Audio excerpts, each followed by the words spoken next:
Hello, hello, and welcome.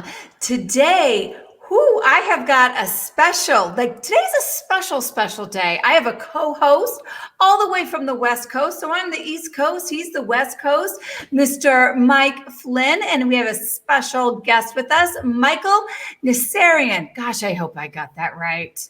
How are you guys today? Doing great. Great. Nice to be here. I am so happy that this all worked out. No one had tornadoes that got electricity turned off, no snowstorms. It is one of those perfect days. So to start off here, let's see, Mr. Michael, tell us a little bit about yourself in a snapshot. If you could take a picture, who are you? I'm a technologist by heart, and I enjoy dealing and learning new technology. I've had a big career in high tech. Started with semiconductor back in the 80s, and for the past 23 years been in software, a variety of positions at Microsoft, and now I'm an entrepreneur and trying to learn as much as I can, because after all that year I learned that I know nothing. So everything before entrepreneur is like foreign language to me. I'm like right on the spot when you said entrepreneur. I'm like, I got your back. But before that, it's gibberish. To me too, to some extent. So I have a question for you, Michael. You had the virus. We talk regularly. We're longtime friends. But I called one day and coughing like mad. You said, I've got the virus. And yet you came through it, but we've had interesting conversations about, are you immune or not immune? To talk about you're having it and the immunity issue. Yes. To my surprise, with all the thinking that I've done, when this thing was in the news during the January, I've been really cautious, been trying to learn about it, trying to understand what is it and how to avoid it. But then was very surprised in the early stage of first week of March when I was exposed somehow, and I woke up with a massive body ache, and it percolates into flu-like symptoms. I couldn't breathe, had a lot of headache, sore throat, and went to a clinic. You understand that at that stage, and still at this stage to a certain degree, but back then everybody was confused. Everybody was trying to explore what is it, and my clinic, my doctor prescribed me as it's just a simple flu, and they gave me Tamiflu and okay, take Tylenol for body ache. Went home and the symptoms didn't go away. It was just like getting better and worse, and finally, the week following that, I went to a different clinic and they did the flu test. Immediately, they came back negative, and they went through my symptoms. They did a thorough study, and this is what I would recommend. If you go to a clinic, make sure that they go completely through your symptoms and do not overlook on some of the, even if it's small sore throat. I never had a fever, or my fever was minute enough that I could not feel it. But I had the rest of the symptoms.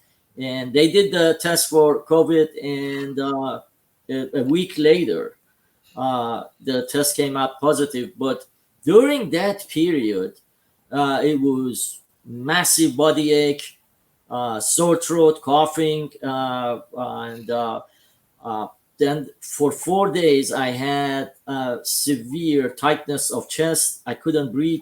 It was just like I'm in the middle of an ocean, swimming and coming up for air. And it was a very tough situation. It was unknown. The unknown factor of it was making it more scary.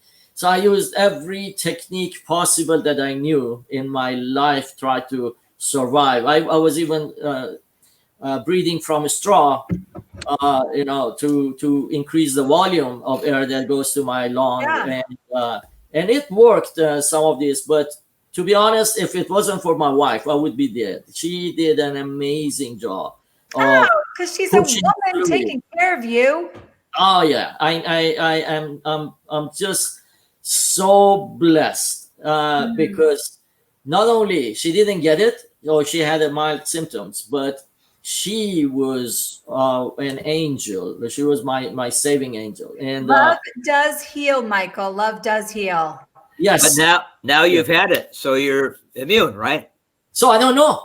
Nobody knows. We're trying very hard to look at the available tests, available technologies. There are antibody tests that probably 80% of them won't work, but the others that work are trying to give you a gauge of immunoglobulin G or M in your body, and the study showed that there are certain level of IgG and IgM in your body that your immune system develops after like 2 to 11 days after your symptoms, and then 12 to 17 days. So all of these gauges go up and down, and we're trying to understand, am I immune? What is my IgM level? What is my IgG level? And how long will it last? How long will it stay in your body? And this immunity is to what degree? Some said a few months, some said a year, some said 3 years.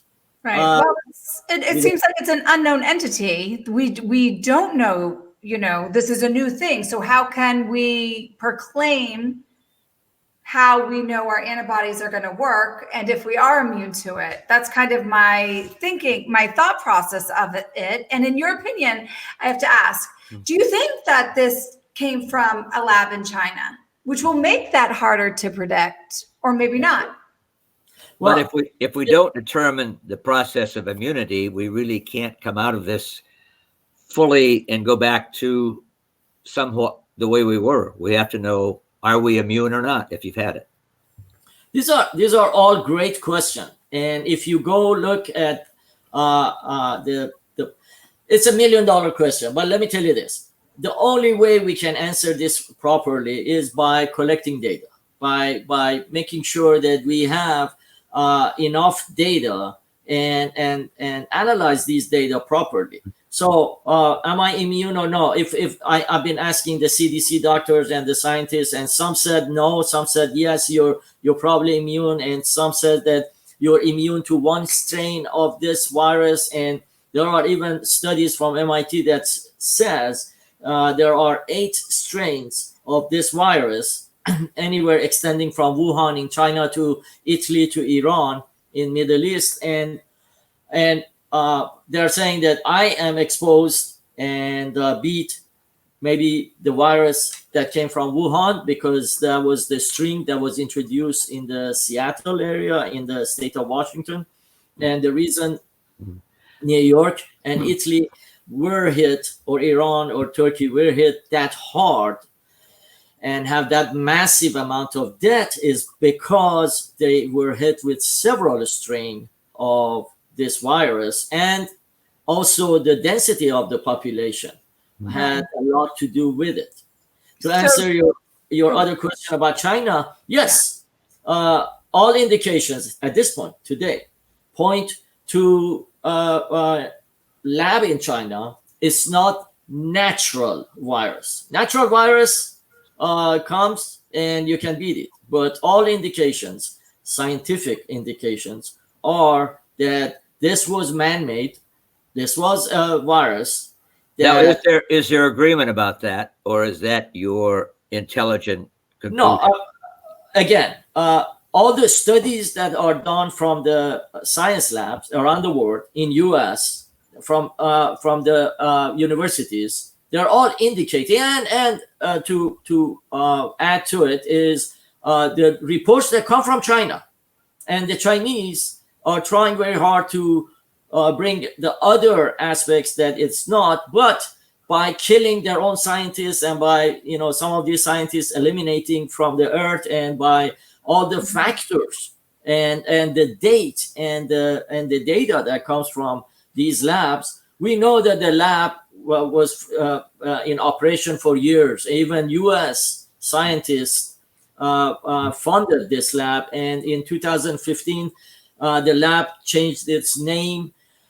Scientists in France helped scientists in China to come up to par in these labs. So these are data. These are facts.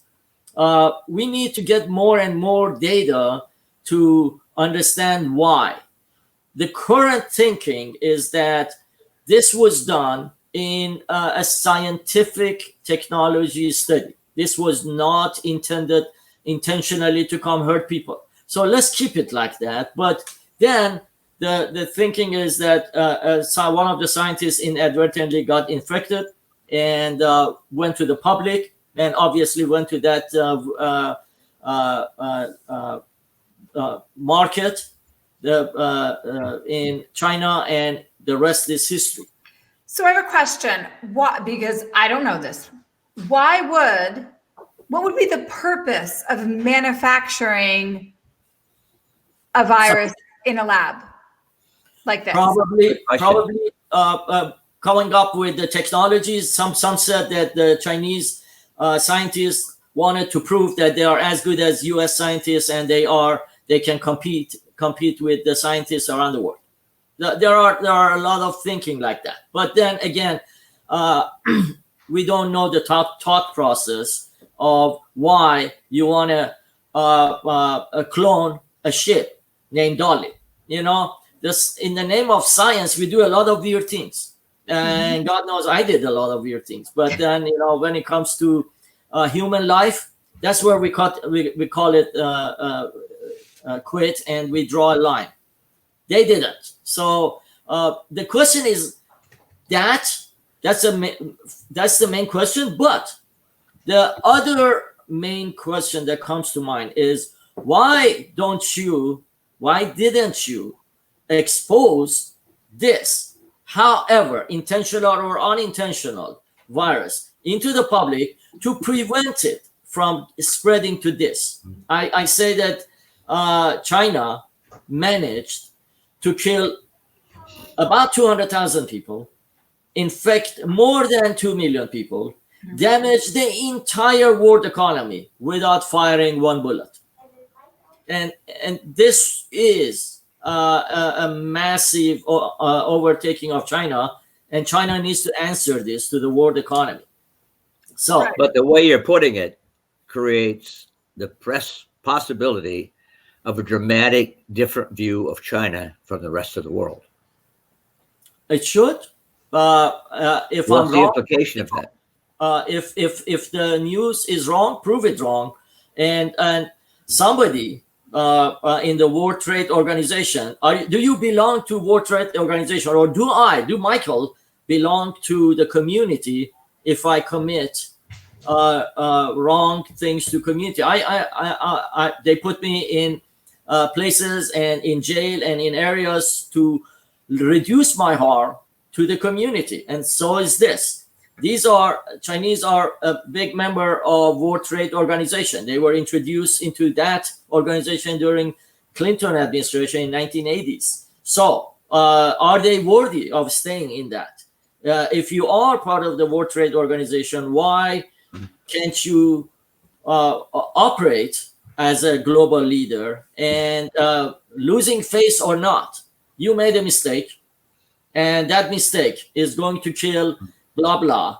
And why didn't you come out instead of looking proud and hide it, and then look at the consequences? Now somebody has to answer, and they're trying to step backward. But in the world of science, both Danny and Mike, we cannot clean all our traces, and these guys are not cleaning their traces. Look at the scientific numbers that come out of China, that around 30 to 40,000 people died, and there are studies ranging from the number of cell phones that were in operation in Wuhan and Hubei during up to December of last year, and now during March.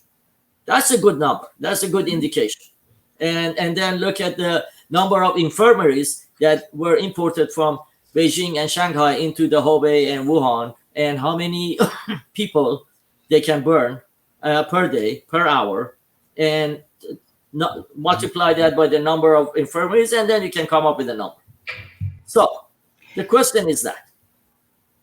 So my question is, how do you hold something or somebody accountable? Kind of like you were saying, in my opinion, I'm going to think twice about how deep I personally am going to purchase or have my life evolve around China, because what are they putting in my clothing? What are they putting? I'm just saying, if they're going to not be held responsible, hold themselves responsible for a mistake that they made that caused this, pandemic over here, who's to say they're not going to do it again? We don't make the same mistakes twice, but it makes it easier to make a different mistake the same way. So how do Americans, where do we go from that? How do you protect yourself? Can I jump in before he answers? Yes. It's clear that China is an unknown number of people, and the only people we're calling evil are a few people at the head of the government. Yes. Is it fair to excoriate everybody? There are Silicon Valleys in China. There are scientists who are trying to save the earth. As you know, Alibaba executives right now are trying to give us millions of pieces of equipment we need to fight this, because they want to build a good guy image along with the bad guy image. Mm-hmm. Michael? Yeah. So, we're hitting on a lot of points that have been going on forever. I'm in the world of technology, and I can tell you clearly, back in 2000, we were forced to alter our softwares at Microsoft in order for the softwares to be marketable in China. And so on and so forth. Amazon, Apple, Facebook, they all have been arm wrestling, twisted to just, in order to sell in that large market, you have to do this. But when Chinese come to this market, they don't have to obey with the laws of the Western countries. So forever, we've been living with that. You saw the news from Huawei that in the motherboards that they were having, they had chips that would enable them to get into the back door. And in our world of technology, accessing the software from the back door is normal operation, because we have to upgrade we have to send upgrades to the device on regular basis, which is understandable. But then when Cisco does it, or when Intel does it, or when Microsoft or other Apples, they do that, they do it within the laws and the consent of the user. And when Chinese put this little chip that is a size of a hairpin, 2 mil by 2 mil, which nobody can see, and now they have access to everything you do.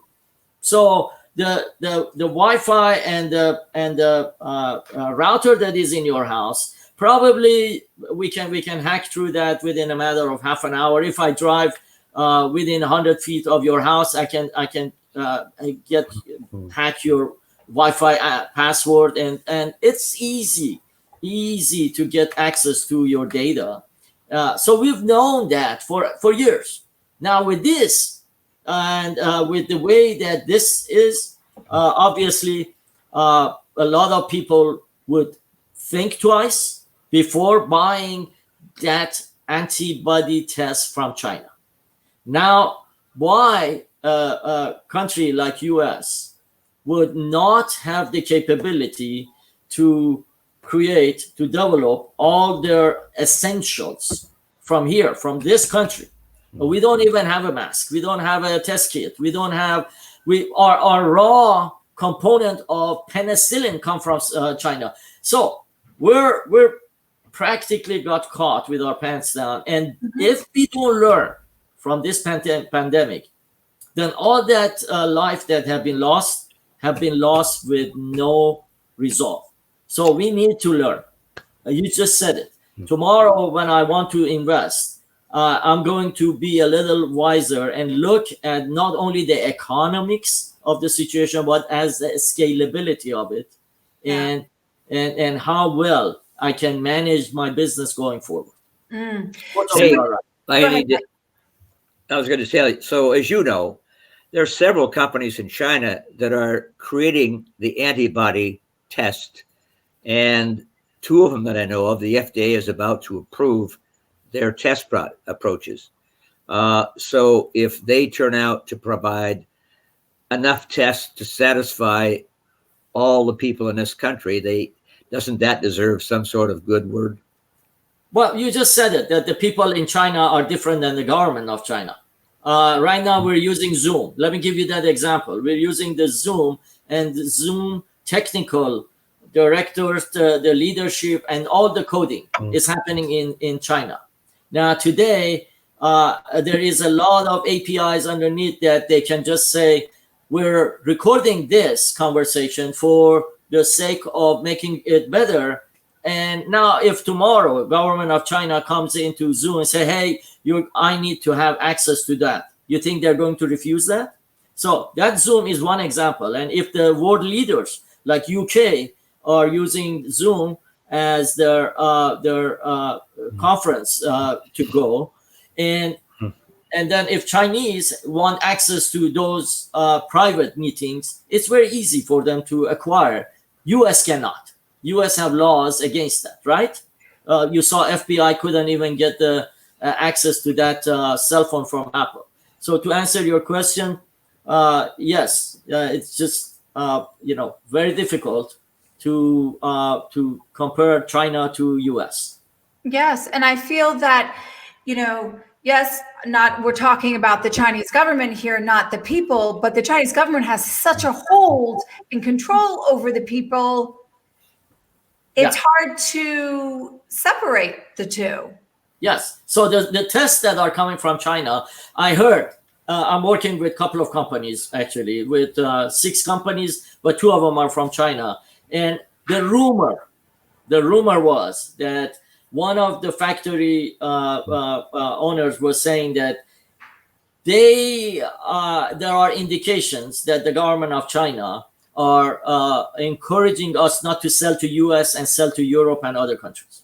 So imagine if Chinese look at this as a savior for US, do you think they would let us have access to 2 million tests a day? No, I think the answer is no. But I'd rather go to Japanese or go to Korean or go to Germans and pay a lot more. But come up with a lot more accuracy. Right now, I'm working with this company in Germany, and we don't know where it goes, but their prices is really high. They're at least 5-fold higher than Chinese. But I know I'm dealing with the right business partner. So I think there's going to be a universal, global, or at least maybe American, or I hope so, shift is, I always believe you put your money where your mouth is. You are who your 5 closest people are. If you know a business is immoral and you go and spend your money there, well, you are just as immoral. I don't believe that there's that much disconnect. So sometimes you do have to pay a little bit more, but you are, shuffling out the tyranny, you're shuffling out the bad moral behavior of companies. And if we all do this as a mass, we learn from this and we do it as a mass, we can, as a huge population, make a shift in the economy and shift in the way business is. At all point in my businesses and in my life, I've been using common sense and logic. And common sense in here, if you just put the facts together, you come up with your common sense. Don't listen to this and that. News can give you guidelines. News can give you their view from different angles. Both of you are reporters. Both of you are very, very seasoned reporters. And you know that you can just show one angle and another angle. But as humans, we owe it to ourselves to grab all these news and use our common sense and decide for ourselves. Do we want to go with China? Do we want to go with Korea? Do we want to go with Europeans, or we want to bring it here in home? Mhm. I believe that we have capability to do everything here in home. I want to make sure that we ask him before you close. So when we come out of this, what does it look like? Well, the norm that we have right now is going to be the reality. I'm looking at us and having this meeting virtually. So virtual is the new physical. And if the people are trying to say that, okay, right after this 2 months of quarantine, we're going to hit the market, we're going to pack that theater, we're going to pack that restaurant, they're wrong. The norm is the reality now, and it's not going to go back to what we were, what we had.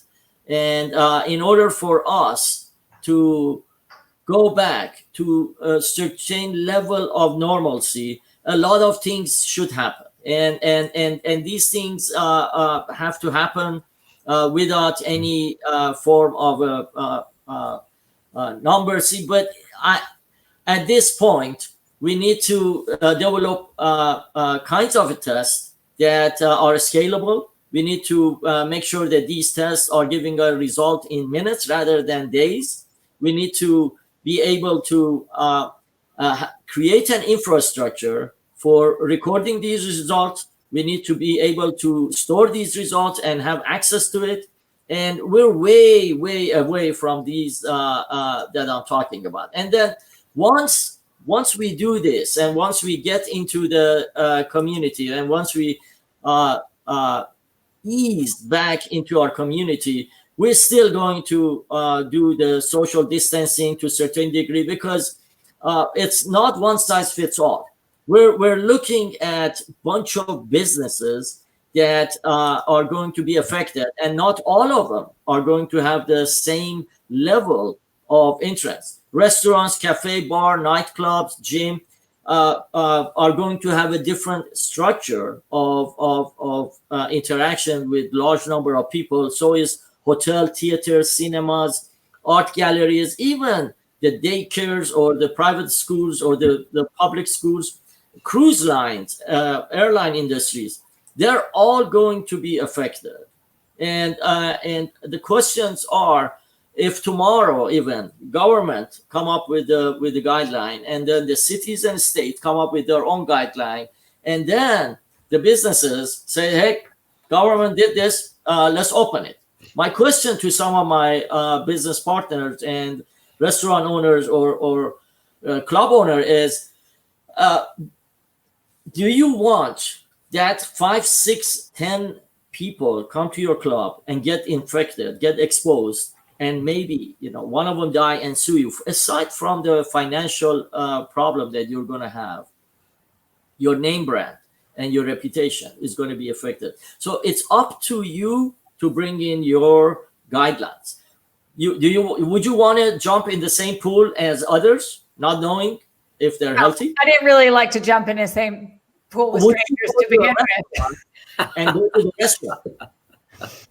So what would you say in closing? What is your biggest tip to having people just start living, not living out of fear, but from you? What would you give them? What can they walk away with? At this point, I think we need to create some sort of a common ground. And that is by creating a basis of who is immune, who is not, who has it, who doesn't. And by separating that, we're going to create a community, and we're going to build our immune system, our healthcare system for future. These pandemics are going to be there, coming, not in this volume, but it's going to happen. So let's build our health system.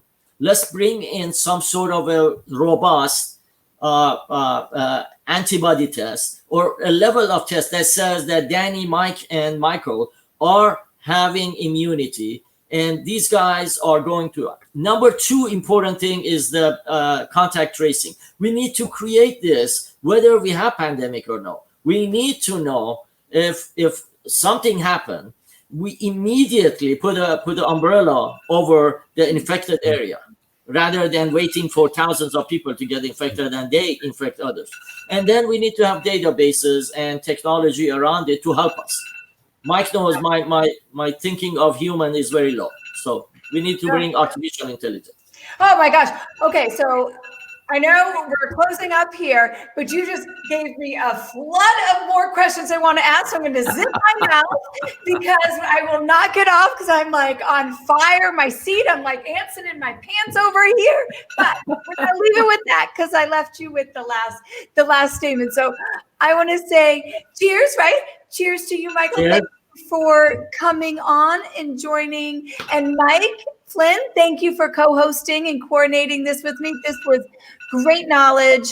And I am so blessed to have you guys in my life now. And thank you. I love the East-West connection. Fantastic talking with you guys.